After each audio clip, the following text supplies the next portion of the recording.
Good morning, everyone. My name is Mark Fehring, and I am from Lux Innovation, where I am Director of the R&D and Innovation Support Department, which also includes the European funding programs. I have the great pleasure of welcoming all of you to the National Horizon Europe launch event. We would have loved to meet all of you in person, but you know that this is unfortunately not possible at these times. Instead, we have chosen to organize this short 2-hour webinar, starting by a common session with several keynote speakers, followed by 2 parallel sessions.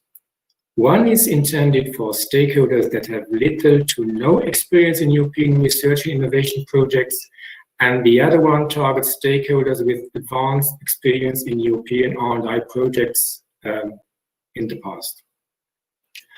For those of you who want to follow the first parallel sessions for newcomers, just stay in this virtual room at 11 o'clock. Those of you who want to follow the session for experienced stakeholders will need to change the room.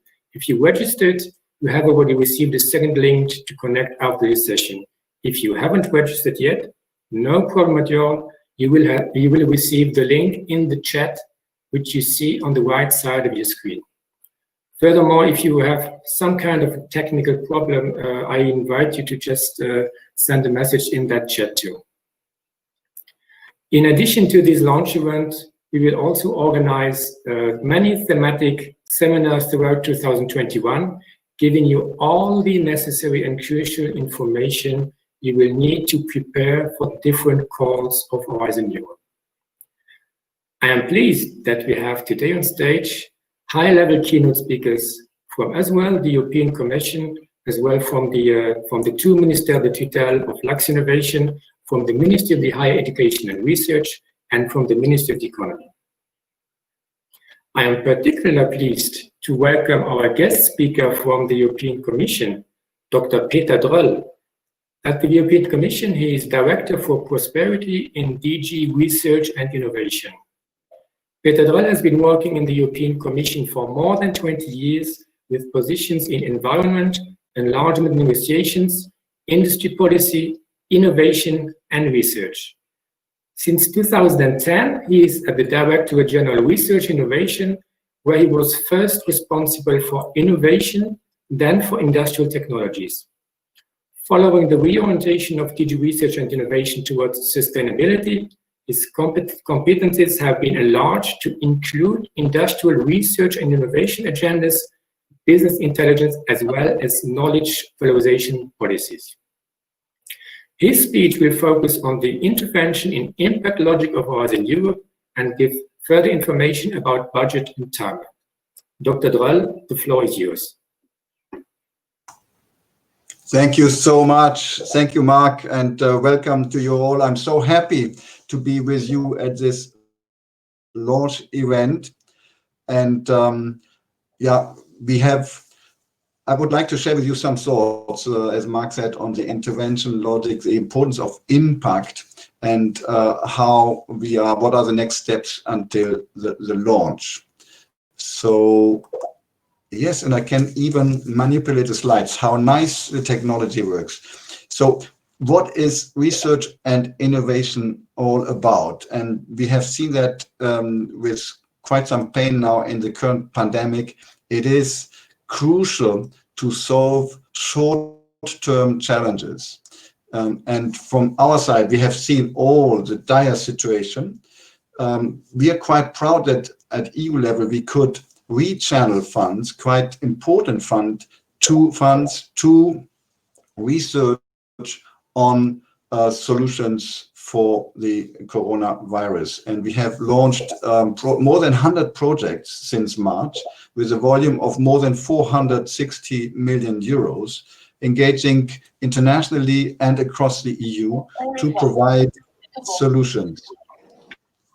So what we've learned from that as well is that we need to do more in terms of sharing. And I bring to your attention here the manifesto we have launched on access to results related COVID research. I think that gives quite a nice indication of the trends we will follow in Horizon Europe in sharing and spreading results across Europe and the globe. But research and innovation is not only crucial for these short-term health or competitive resilience questions, it is also key for the longer-term global challenges we all know only all too well. Climate change, ecosystem restoring, etc. So this is the intervention logic. I think here everyone is convinced about the power of research innovation. It's good to remind us that 2/3 of the EU's productivity growth is driven by investments in research and innovation. Europe is leading. We can build on our strengths in the sustainability dimension. For climate, you see here some figures in terms of top-sided, high-impact scientific publications in the field of climate and bioeconomy. In patents, we are also quite strong, not always leading, but also very strong. And the EU is actually in green patents, high-impact patents, the top leader. So this is not exactly the same for digital, which is quite obvious for all of us. But we have also, as Europe altogether, a very good basis. So if I think of patents in 5G, it is not all that bad. So we need to continue to invest in these areas. Let me share a couple of thoughts with you about the impact logic, which is more important than in the previous programs, because we no longer have the luxury of time with research, as we've seen over the last years with all the pressing challenges and immediate emergencies. So this is a bit of a glossary here. It's the program is firmly anchored in the top political priorities. And these are the twin transition, the green and the digital transition, the resilience, and you see this is the EC policy priority.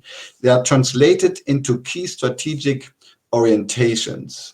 And these key strategic orientations are reflected in a strategic plan. And this is a new element of Horizon Europe, which will be adopted not just by the Commission, but also with the European Parliament and Council. And based on that, we will formulate the work programs which define our investment strategies with the topic outputs and outcomes. And this might sound a bit technical. Therefore, I would like to share with you this image. I hope you can see it. It's important for you as possible beneficiaries, project proposers. In the topic, when we speak of output, that is your sphere of control, something you can directly control. The outcomes, a bit longer term, are in the sphere of influence. And all that relates to the wider policy objectives we have formulated in the strategic plan. So, So, what are these key strategic orientations? There are 4, and it was not easy, I can tell you, to boil all our priorities down into 4 top priorities. So there's top key strategic orientations. And the words are, we have been working on these words, so it's almost like a poem, so dense and difficult to read so quickly. But that's why I put it here, and every word counts. I'm not trying to oversimplify. But in short, it is about our open strategic autonomy. We will continue to be multilateral oriented with trusted partners, cooperation with trusted partners on value chains, on developing technologies. We have put a second strategic orientation, the restoration of the ecosystems. Third, to make our economy circular and sustainable. And fourth, very important in these times, as we have seen, resilient, inclusive, and keep our societies democratic. These are the key strategic orientations. So a short summary, Horizon Europe is impact orientated, all geared towards the higher policy objectives agreed by the EU government, so member states, Parliament, European Commission, and translated into different levels, topic outputs, outcomes, and then the sphere of interest, the wider, longer-term impacts. Let me give you a brief example how this looks in the pillar 2 of Horizon Europe, which is about global challenges and industrial competitiveness. So you will hear more about the other pillars later today.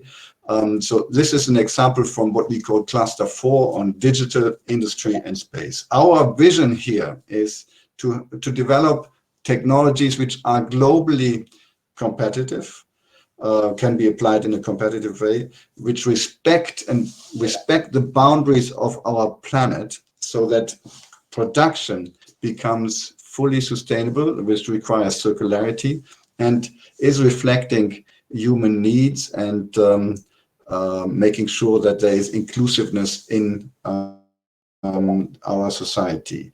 And that is focused then on the twin green and digital transition I just mentioned, where we need to see that we either develop leadership or keep the leadership in the technologies necessary for these transitions. And one could summarize this under a new concept we will soon present, which we call Industry 5.0.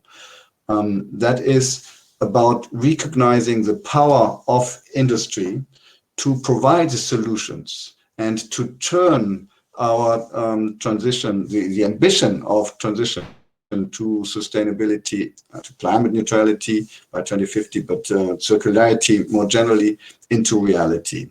While making sure that, contrary to previous industrial revolutions, we start from the very beginning with good attention to what it means for the individual worker, for safety and well-being of the worker.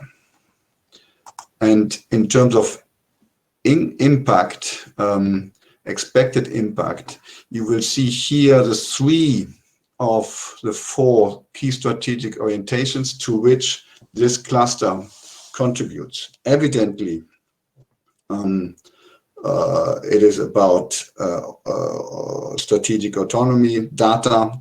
Evidently, it's about sustainable production, consumption, circularity hubs. Of course, we will deal with data, data spaces. Very important that we deliver on this ecosystem of trust in the field of artificial intelligence, and for space, that you see that also here, that we are developing, deploying, and using space infrastructures and corresponding services, application, and data. So this is what you could expect from the cluster 4, which is digital, industry, and space. A word about budget. You see here, and I'm very transparent, it has been a bit like a roller coaster in the budget figures, between our proposal, the first proposal from the Finnish presidency, our updated proposal in March this year, which had a substantial increase to EU investments in research and innovation, and now the outcome in July after the big summit. What is clear, we have a substantial amount of money. Thanks to the European Parliament, we have 4 billion more than we thought or was the conclusion in July. for research innovation under Horizon Europe. In terms of increase compared to previous program, to the previous program, Horizon 2020, this is a 14% increase. And if you consider that we will be without the UK, unfortunately, it's an increase, even higher increase of more than 27%, which is not negligible, because we do hope, of course, subject to what is decided at political level, that we'll have an association of countries like the UK and Switzerland, and then also contributing to this budget. So yes, we have a strong budget base, could have been better, but this is what we have, and it gives us a lot for good research projects all over Europe. Before I come to the end, and I think, yes, I have to end quickly, we don't know when exactly it will start. There are a couple of details still to decide. We know what decisions still need to be taken. We first need, and I think you all know it from the press, an agreement on the overall EU budget, the long-term budget. Second, we need then very quickly to agree on the Horizon Europe legislation. There is a trilogue going on. I think we are very close to that, to an agreement. That's not the point. Then we need to adopt a strategic plan, the one with the key strategic orientations I mentioned. Then we can adopt the work programs, and then we can launch the calls. When this will happen, no one knows. Not this year. We hope to start earlier next year with the European Innovation Council and the European Research Council work program, and then in spring with the Global Challenges investments I just mentioned here as an example. For Luxembourg, I've looked at the figures. Compared to per 1,000 researchers and engineers, you're a top performer in Horizon. And compared to 20 years ago, you have increased your connections in the European research system with collaborations. This is key. And I would be more than happy, we would be more than happy if you continue on that, engage in order for Europe to become stronger and be able to deliver with research and innovation on our key policy objectives. Thank you so much. Thank you very much, Dr. Döll, for your presentation, and particularly for your very encouraging words at the end. And we certainly got a good understanding of the strategy and the rationale behind the new program. Let's move now to our second keynote speaker, Mr. Robert Kerger, who is Director at the Ministry of the Higher Education and Research, where he is in charge of European research innovation programs.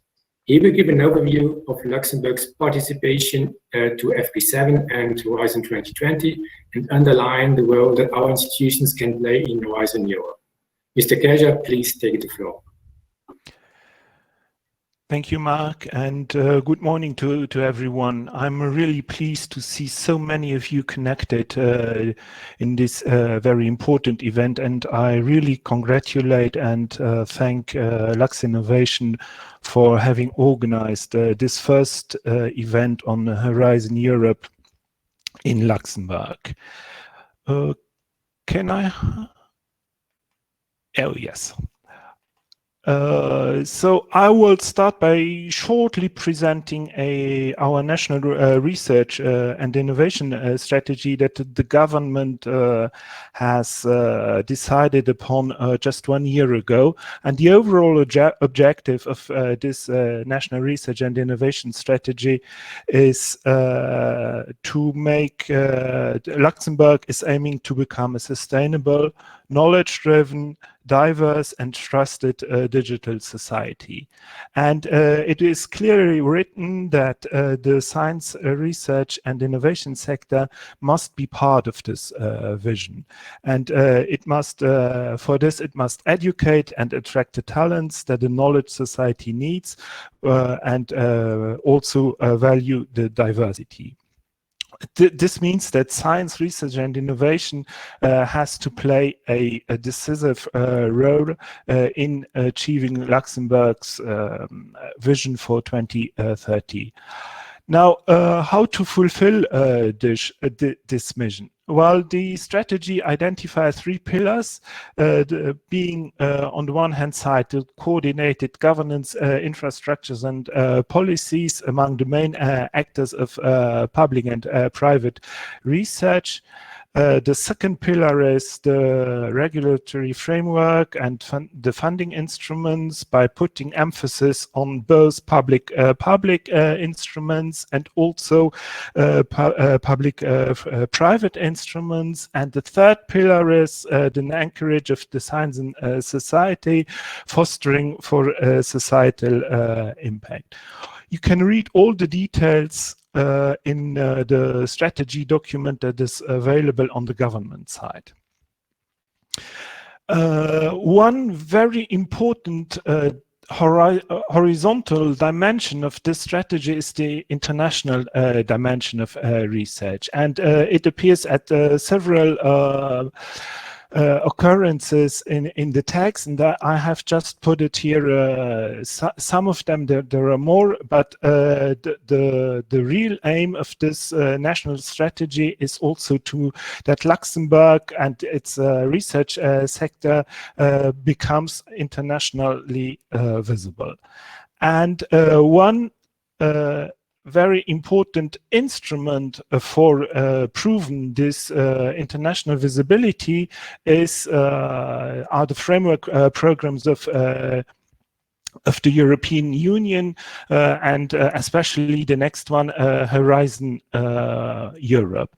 And as we see from the national research strategy and also from the very clear presentation of Peter Droll, we can consider that Horizon Europe will be an opportunity for Luxembourg on the one hand side because it perfectly aligned to the national strategy, but on the other hand side, it is also complementary of the national strategy. So there are elements, Horizon Europe is larger than the national strategy, and for those who are not really represented in the national strategy, they can find also their luck in Horizon Europe, whereas those who are represented in the national strategy, they can prove their excellence also in Horizon Europe. And why should you be interested in participating in Horizon Europe, and why should Horizon Europe become a priority? Well, Luxembourg has a lot of focal expertise, and we have seen these over the last few years in the, both in the public research sector, but also in the private research sector. But Horizon Europe is a manner to step even up, and EU funding should therefore become your daily business. EU funding, if you are successful in Horizon Europe, this will for sure grant you more visibility, and it is a demonstration of the excellence, and therefore it's much more than just money and funding. And collaborating on the European level brings cutting-edge solution to all the actors, be it the academia, but also the industries and the end users. But there are not only opportunities, there are also some challenges, as we see from the as we have seen from the presentation of Peter Droll.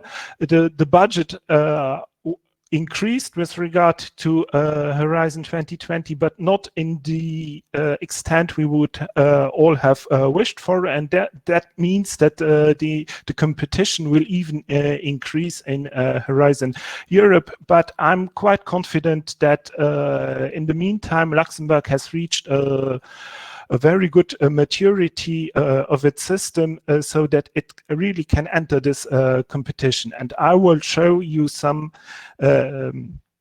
evidence of this maturity by showing you results of H2020.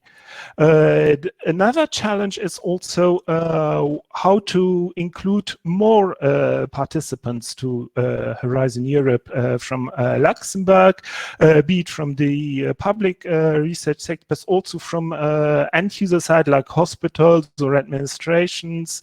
And here Lux Innovation can make a difference by its personalized and proactive support they are providing. And I really urge you to contact Lux Innovation in case you're interested in participating in a European framework program. And where Luxembourg can even make a difference and go in with respect to H2020, this is take the control in the sense that we can, I think the system has gained the maturity of providing more coordinators to Horizon Europe process. And even in this case, Lux Innovation can assist you very well. Let me now come and present to you some figures of the results of the participation of Luxembourg in H2020 in order to show you that this is really a success story for Luxembourg, and I really wish that Horizon Europe will be the same or even better. Here from the results, we have so far nearly 2,900 applications in all of the program. Was a very important success rate of 17.4%, putting Luxembourg into the top 5 of the most successful countries in Horizon 2020.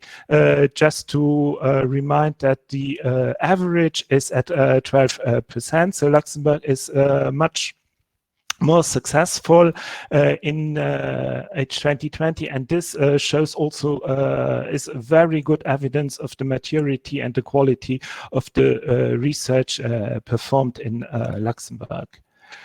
This slide shows that up to now, the net EU contribution from the whole of H2020 up to now is near to 170 millions, and you really see that this is a huge step forward with respect to FP7, where over the whole duration of FP7, only 60 million came to Luxembourg.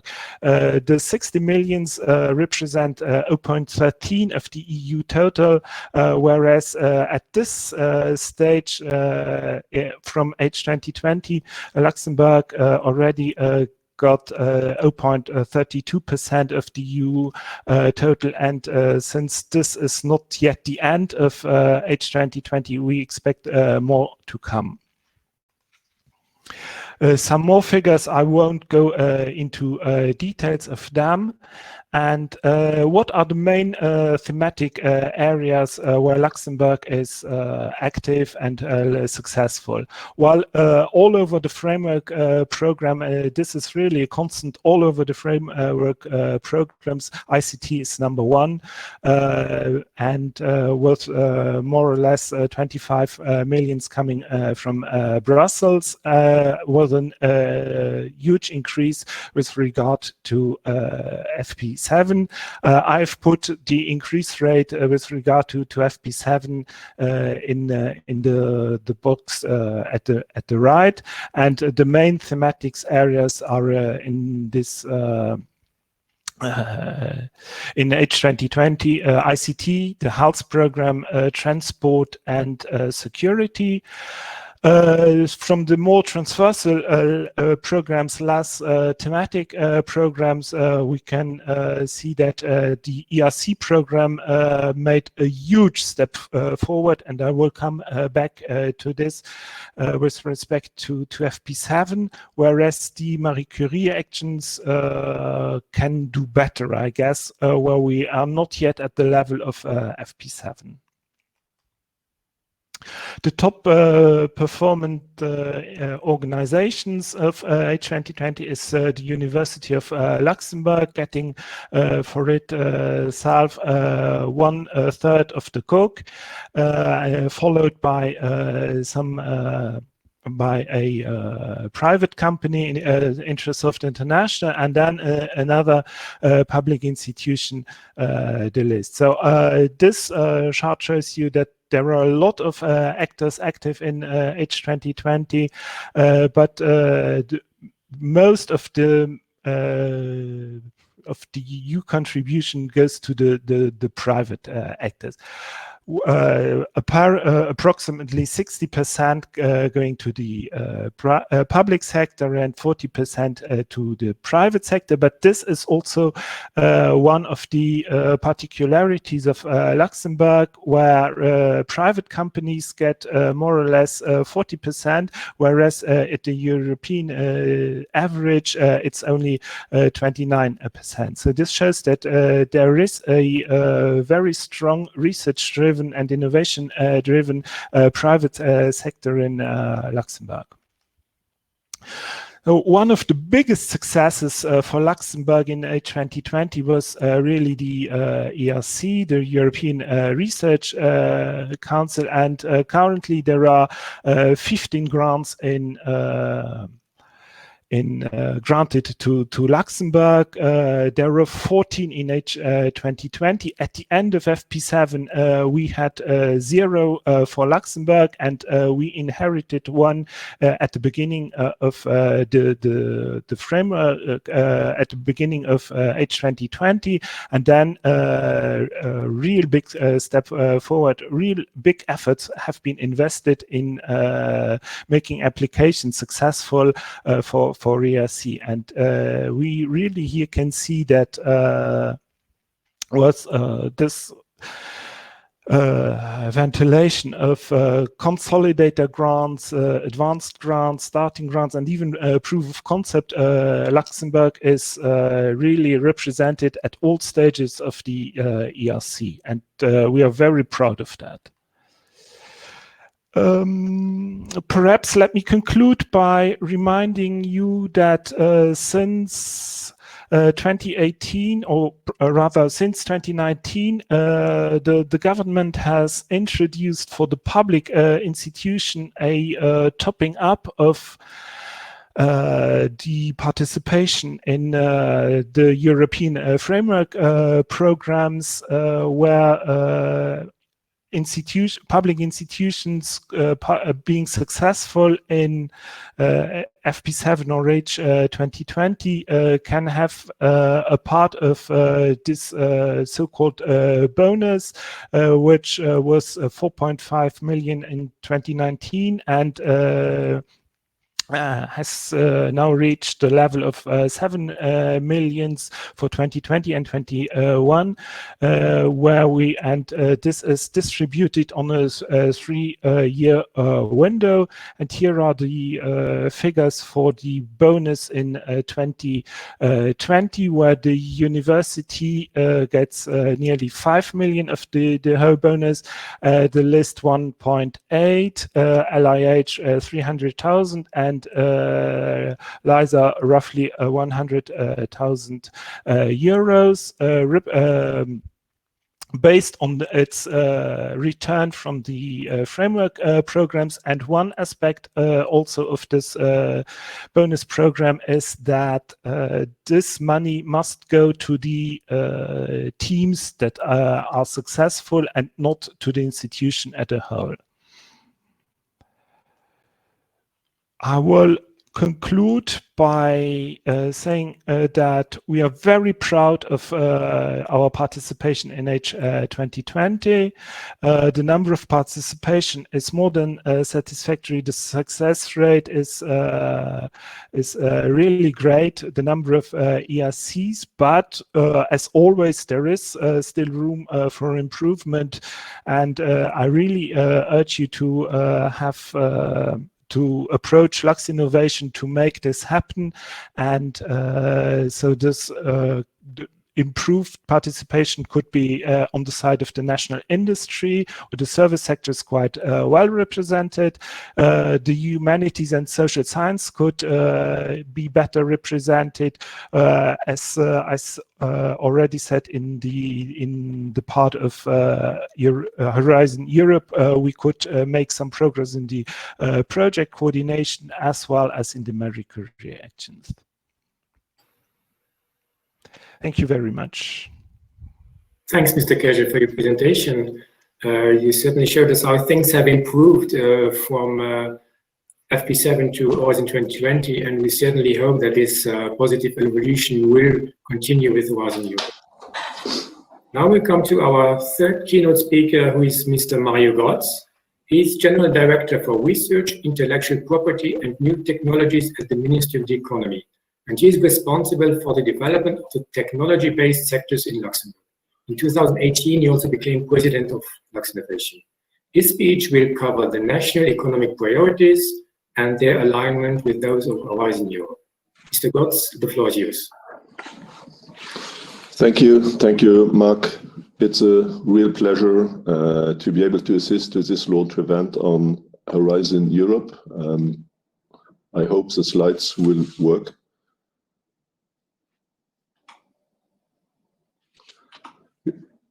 Okay, so it works. I believe that Horizon Europe, which will be the largest research, development and innovation support program in the world, will be of critical importance to the development of a competitive and sustainable economy here in Luxembourg. And I would just like to focus my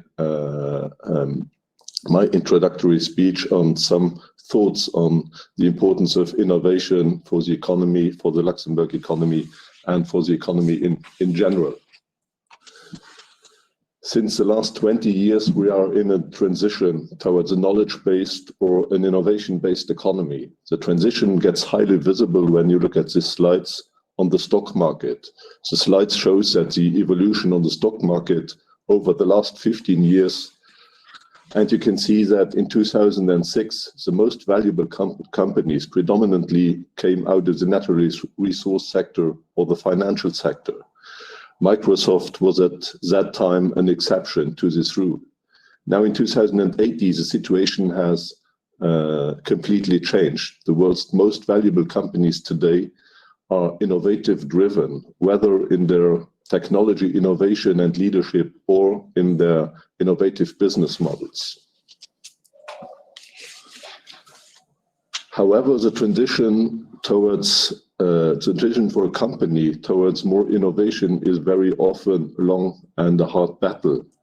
Innovation, which is the process of turning ideas and inventions into a manufacturable and marketable form, is not easy and often is not straightforward. The timeline from innovation to invention to development and demonstration and finally to market commercialization can be extremely long. As I chair an energy utility, I have chosen some examples on the innovation cycle in the area of energy technology and its use. So on the slides, you can see different examples, and I'm just taking out two examples. For example, the solar panels. It took more than 50 years at the end from the idea to market for solar panels. Most of the research has been done in Germany, and today, unfortunately, most of the production is done in China. Second example is on cash cards. Again, it took more than 20 years for the development of the chip to a marketable product. So this is the real world. It really takes a long, long time, very often, for the development of different products or services. And we need to help the companies. We need to support the companies in their entire innovation path to hopefully commercial success. Innovation even gets more important in an economy where global competition is accelerating. New sectors and entrants emerge, and companies must evolve, they must innovate, or they tend to disappear. Again, just to give you an example of this growing competition, give you an example of e-commerce. We observe the rapid entrance of innovative Chinese companies into an e-commerce market, and only 10 years ago, making China today the largest e-commerce market in the world. On the other side, you can see that the European market is getting more and more trivial in this respect. Therefore, speed, again, is essential, and this is where the Ministry of Economy in Luxembourg and Horizon Europe in our European Union have strong roles to play in enabling companies to innovate faster. In fact, accelerating is at the core of the Luxembourg strategy for a competitive and sustainable economy. And you can see on the slide our last publication on our strategy, and you can see that even innovation is in the title of this strategy.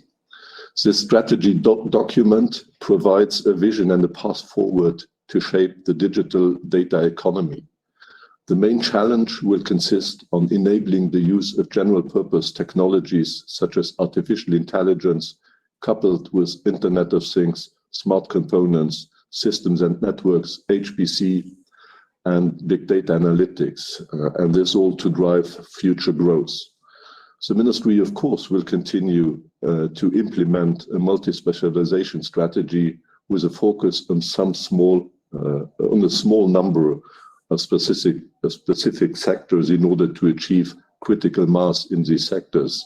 And you can see the different sectors on this slide. It is, of course, Industry 4.0, clean tech, health tech, logistics, space and financial technologies, and across all, ICT is a sector who is the enabler to the development of all the other sectors. We are quite sure that innovation will revolutionize all priority sectors of the Luxembourg economy. And here you can see on this slide some of the examples. Big data coupled with blockchain and artificial intelligence will for sure make logistic processes more resilient.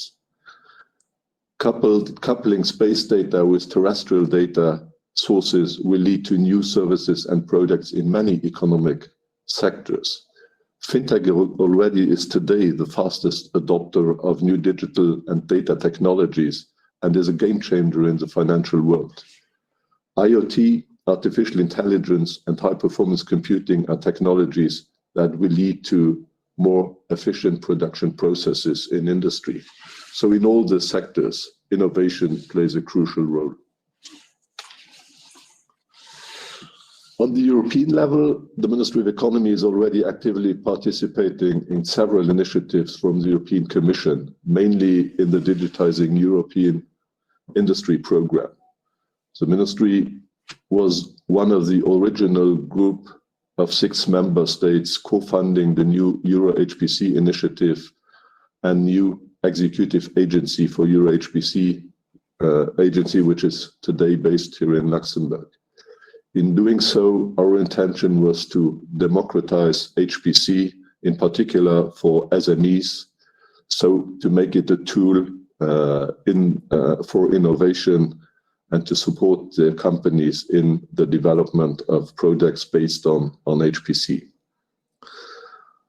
The Ministry of Economy also joined, or the Luxembourg government also joined the Excel joint undertaking and will participate to the future key digital technologies joint undertaking under development with Europe, Horizon Europe and Digital Europe.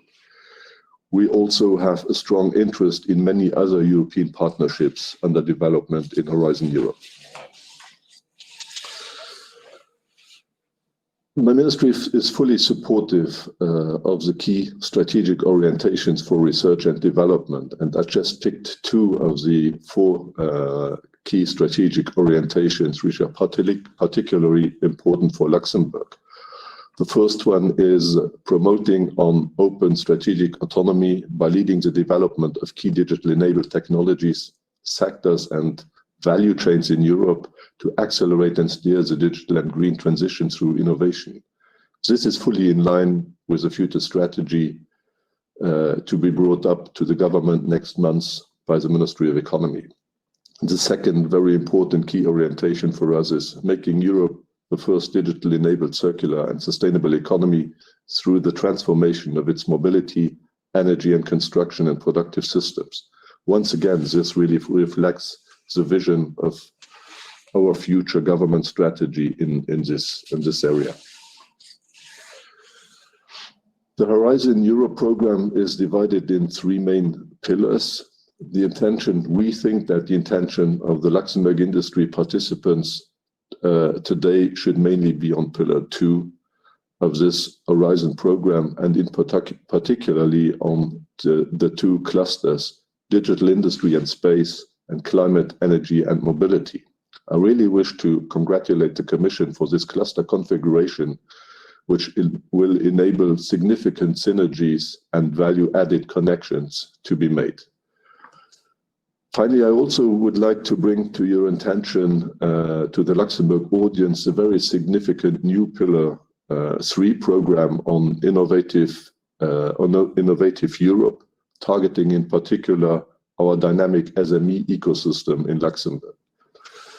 I suppose you will hear more about these European industrial clusters during the course of this morning presentation by the dedicated European team of Lux Innovation. To summarize, innovation is critical for a competitive and sustainable Luxembourg economy. I'm fully convinced that the European Commission Horizon Europe program, its focus on industrial partnerships, will be a key competitive tool for Luxembourg and the European Union. I encourage all companies in Luxembourg to avail of this support program and to engage with Lux Innovation to deliver competitive proposals for support. Finally, it only remains me to thank Peter Droll and his team for their superb work in preparing the Horizon Europe program and to their strong support for all the European industry. I really thank you for your attention.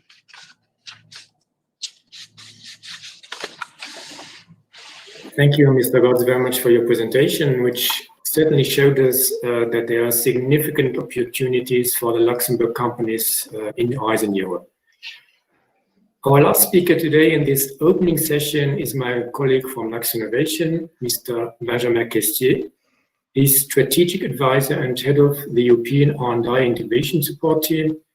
He will give us information about the structure of the 3 pillars of Horizon Europe and to show the major novelties and the different forms of participation. We will also present the services at our NCP network office and at the end present our team. Benjamin, the floor is yours. Thank you very much, Mark, and good morning, everyone, and thank you for being here with us on this day. I would like to thank Mr. Droll, Dr. Droll, for your availability and to share this launch event with us and underlying the importance of these key strategic orientations, but also their optimized impact. Thank you, Mr. Kerger, for your support and showing us the different ways where we can still look for progress in this new program. Mr. Gotz, I thank you for your insights on the importance of innovation and the acceleration potential that is offered by the Horizon Europe program. One often considers innovation as a response to a problem or a bottleneck. The basic knowledge, matured and prototyped, will be pushed on the market to respond to a problem. On a global level, we are talking about climate change, digitalization, but on company level, that might be production issues, technical limitations of materials or products. So, which could easily make one think like, well, I have no problem. I don't need to innovate. However, as just reminded, innovation is a main growth factor nowadays, hence the importance of opportunistic innovation. I talk about an entrepreneurship state of mind when one thinks about research and innovation as such importance of networks, informal knowledge sharing, and collective intelligence. One should search complementarity, competences, and knowledge within its environment at university or research institutes levels or in industrial associations for pre-competitive collaborations. One can do that on national level, but especially here in Luxembourg, we know the importance of the European framework and its opportunities. So, since the first European Framework Program for Research and Innovation, so that launches back to the 80s, much has changed, but the foundations remain the same. And these are for the European program to increase the competitiveness of European industry by strengthening its scientific and technological foundations. It's also to promote research that supports European Union policies and to contribute to the creation of a European research area. More particularly, this new program that will start has the vision of developing a sustainable, equitable, and prosperous future for citizens and the planet. It's based on the following values: fighting climate change and support the digital transition, focus to strengthen our resilience and preparedness, and increase the competitiveness and the growth of the European Union. And we must underline the importance of delivering on the Sustainable Development Goals. Hence, from January 1st next year, the Horizon Europe program, which will be the 9th framework program, will take over from Horizon 2020 to finance research and innovation for the next 7 years, so until 27. The program aims to strengthen the scientific and technological basis. It aims to stimulate the capacity for innovation, competitiveness, and jobs, and of course to face the global challenges which have become the priorities of the European citizens, including climate change, sustainability, and in these difficult times, health, of course. Horizon Europe follows up on Horizon 2020 program, but presents some adaptations. Analyzing the actual program, the European Commission and the Member States enabled these new features. The creation of a European Innovation Council. We were running on a pilot and on an enhanced pilot. We now have a final program. The integration of 5 research innovation missions and mission areas to improve the impact of our actions and also to promote consultations of the citizens. There is intensification of the international cooperation, the emphasis on excellence, and also the new approaches to the partnerships. Coming to the European Innovation Council, so as just said also by Mr. Grotz, it's here to support top class innovators, startups, small companies, but also researchers with bright ideas that are radically different from existing products. We are talking about high-level innovation with high potential breakthrough. The application procedures are in line with the philosophy of startups and small companies. We are talking about short and fast applications with quick responses and short delays. There is a huge amount of competition ongoing there, but I'm sure that with the colleagues of our team, we will be able to assist you. I was talking about the missions. What are these missions? They aim to deliver solutions to some of the greatest challenges our world are facing now. They will be an integral part of the Horizon Europe Framework Program. And each mission has the mandate to solve pressing challenges. So as we can see, it's the cancer, soil and health and food, climate neutral cities. These missions will have a transversal action towards the Horizon Europe program. I was also talking about the partnerships. So the European partnerships, they bring the European Commission and private and public partners together to address some of the European most pressing challenges. There has been many discussions, especially on the topic of simplifications that were done the last 12 months with the European Commission. We were talking about over 130 different kind of partnerships with different kind of nature and different kind of procedures. And we are channeling back to a more or less 49 candidate partnerships. These partnerships will function also on 3 different main formats, but we don't need to go into detail right now. The interesting part is that these 4 partnerships are directly aligned on the thematics of health, the digital industry and space. And as you can see in the following bullet points, these are exactly the different clusters that we were talking about just before in cluster 4, pillar 2, sorry, and cluster 4 in pillar 2. So going back to the structure, so we see the 3 main pillars, which may have some resemblance with the Horizon 2020 program. The first pillar, which was emphasized also by our Ministry of Higher Education and Research, which is tackling more academic excellence and the union science base with the ERCs, the Marie Sklodowska-Curie actions, but also research infrastructures. The pillar 2 is dedicated to global challenges and competitiveness for industry. Here we can find the different clusters. One could make it in a very simplified way, say it's similar to the societal challenges that we know, although the approach is much more integrated and inclusive. And finally, we have the third pillar, as it has been discussed, where we find specific innovation programs dedicated to SMEs, startups, but also research institutes should not hesitate to have their people have a look at these programs. Finally, as transversal activities, the widening participation and strengthening the European research area. You will find much more detail of the structure and the possibilities in the 2 parallel sessions that should start once I'm finished.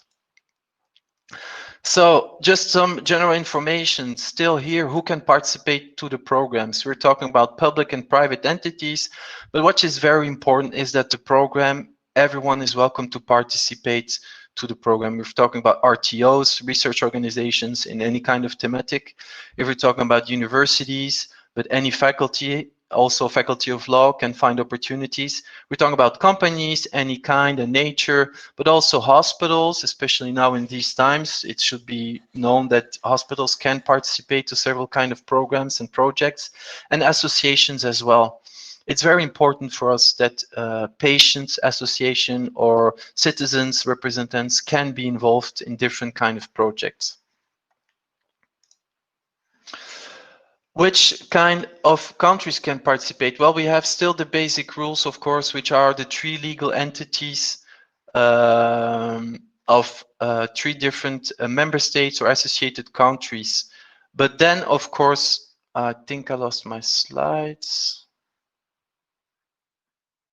Can we put on my slides again, please?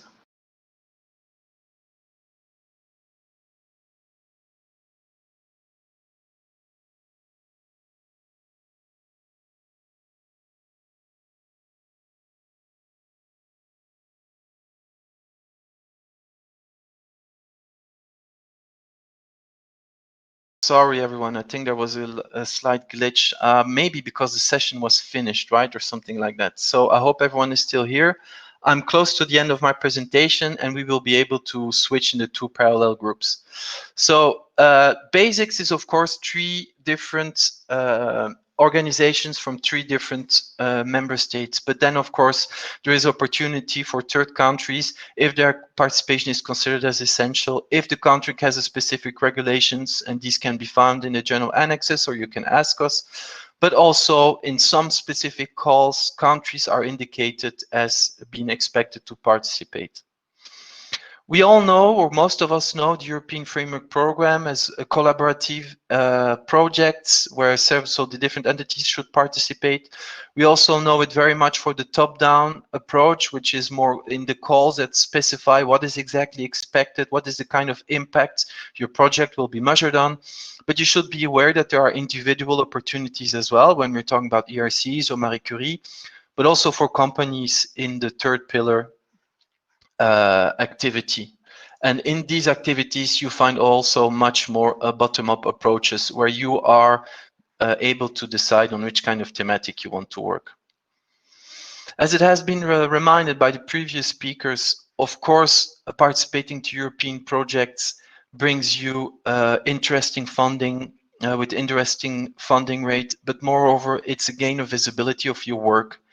It's expand and create real partnerships. It's being active in a value chain. of your field of activity. So it puts the people in your company or in your research institute close to people working in the same field. Not with exactly the same expertise, but with overlapping experience. And I believe that this is one of the best environments to learn more about what you need to do and how you need to innovate in your field of activity. So at Lux Innovation, we will be the contact point for Horizon Europe. So which means that we can answer to different questions, to updated information on program and calls. We can also help you to find the more adapted opportunities, and also we can help to find you partners. What is very important is that we always try to personalize our services as much as possible to your needs, which means that we always will start from what are you doing, where do you want to go, and what are the best topics or programs that fit to that. And this is one of the first points of our services, as you can see here in my final slide, is really to identify these opportunities that are most interesting for you. It's advice on the upcoming and the forthcoming calls. It's also concept validation. So once you start working or you have ideas, it's to validate your storyline or the first elements, how you want to address. We can help you with partner search. We have experts in our team who have been working on various framework programs, I can say now, and who are very good at critical proposal review. So don't hesitate to challenge us and ask us for support. As it has been informed also in the beginning of the session, we will have much more training courses. We will not kidnap you the entire day on your screen, but we will have several sessions from 1 to 2 hours from the first quarter of next year. The entire program should be available very soon, probably in our next newsletter or also on our website, where you will find the registrations and the links to the slides presented today. So just a final word. Our team is a team of 7 people with the expertise needed. They have been preparing Horizon Europe for a quite long time, for the last year. They have prepared, right after this session, 2 parallel sessions, one for people who have less experience and one for people who are starting, one with people who are working already for a longer time on the European framework programs. So the links should be available in the chat, or you should have received them also earlier, but don't hesitate to ask us and come. And I will give the floor to my colleagues to present themselves. Thank you very much, everyone, for being here this morning. Thank you very much for our speakers. And I hope to see everyone this year and next year to start this new program.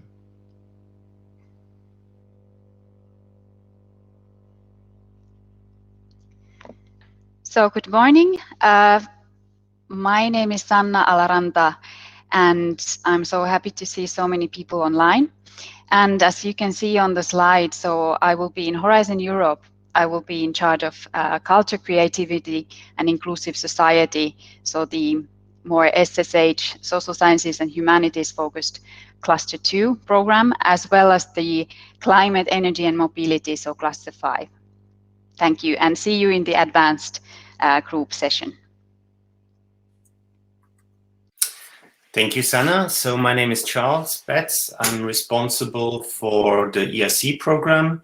So this is more the academic side than the Marie Curie programs, financing PhD students and postdoctoral fellowships, both for private and public.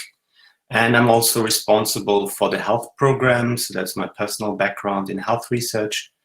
So I cover these topics in Horizon Europe as well. Thank you, Charles. Hello, everyone. I'm Rebecca, and within Horizon Europe, I'm responsible of the thematics of food, bioeconomy, natural resources, agriculture, and environment, which are all encompassed within the Cluster 6.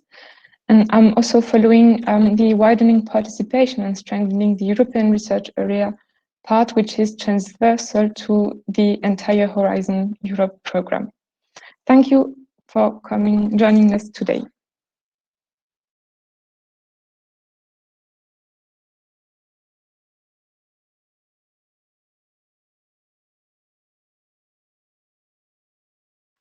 So I will quickly present our colleague, Géraud Guillou, who just has some technical issues, probably because he's already registered for the next session and waiting for you. So he will be participating also to the event session, and you will see him if you participate to that group. Géraud has been working on framework programs for several years already. He's working on research infrastructures and will be in charge of cluster 4, that's security mostly, but also in cluster 4 with the specific focus on the digital element. Thank you.